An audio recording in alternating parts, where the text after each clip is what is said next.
And sweetheart, I'll see you on the Vegas Strip in 2 weeks. I'm going. Goodbye. I got to start walking to Vegas. Huddle up, Lions Nation. It's Tank and Mike for Lions Chalk Talk. All right, the Buccaneers, the Sheeps from LA.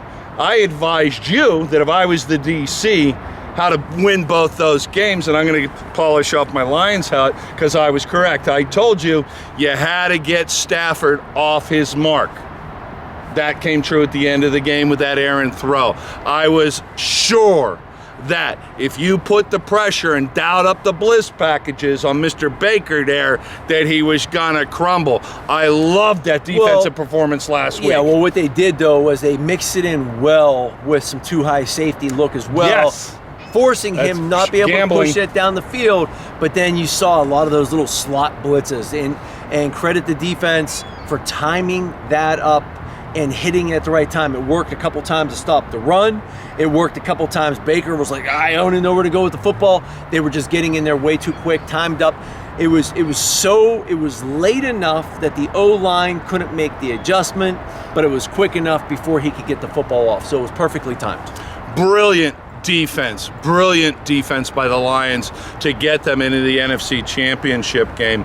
Well, let's be frank about it. As we look at this high-octane San Francisco 49ers offense, ranked number 2 in the league this year for offensive performance, they've got all the weapons. Who in the NFL wouldn't love to have Christian McCaffrey on their roster?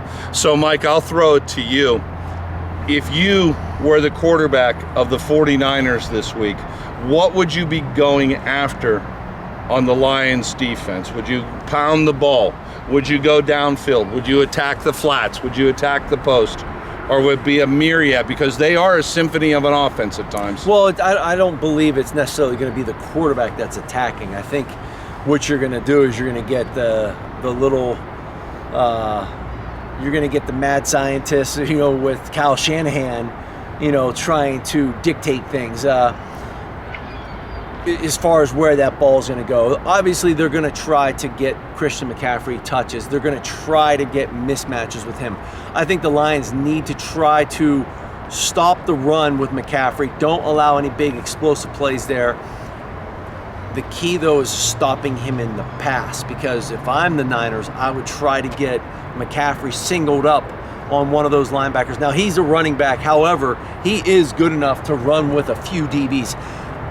Do you really want that? No. However, can he do it? Yeah, he might win here and there, but you don't want to get him matched up on a linebacker. That's where it can get trouble. So you might have to combo him a few times, maybe get a safety helping over it. I would take my chances with the secondary. Now, I know they've got Ayuk. I know Debo's 50-50 right now. Hey, I'm hoping maybe he, it's a little... no fracture right now, but maybe just a ding, like a little ding up, like nothing that's going to take him out, and have to require surgery, but something that's be like, it's an owl, and I got to sit out the next 3 quarters. Because, when you saw Green Bay last week, and once Debo got out of the game, Green Bay was able to do a few things. Green Bay looked great last week. Green Bay looked great. I love Jordan Love, man. But the Lions are going to have to be able to, I would love to see them get a hot start like they typically do. Get off to that hot start. Offensively. Maybe get off to a hot start early and then be able to keep that mix going. They do a great job of putting together drives, controlling the clock, shortening the game, and not allowing, obviously, the Niners are number 2 in offense. The Lions were number 3 in offense for the regular season this year. But I think it's due in large part, obviously, to McCaffrey. You've got Debo. It depends if he plays or not. Ayuk. And then you've got George Kittle as well. So it's a tough, but you're going to have to get creative. You're going to have to mix things up, and you're going to have to get pressure on Purdy. Because I think, as a quarterback, when you get pressure, it's a lot easier to play when you have all day back there. And if you can get pressure early, not late, but early. Remember a couple of years ago when Sam Darnold played for the Jets? Yeah. And he made the comment, I was seeing ghosts out there. Yes, sir. You get pressure early, especially on I'm not saying Brock Purdy's not a good quarterback. He's a great quarterback. He's very smart.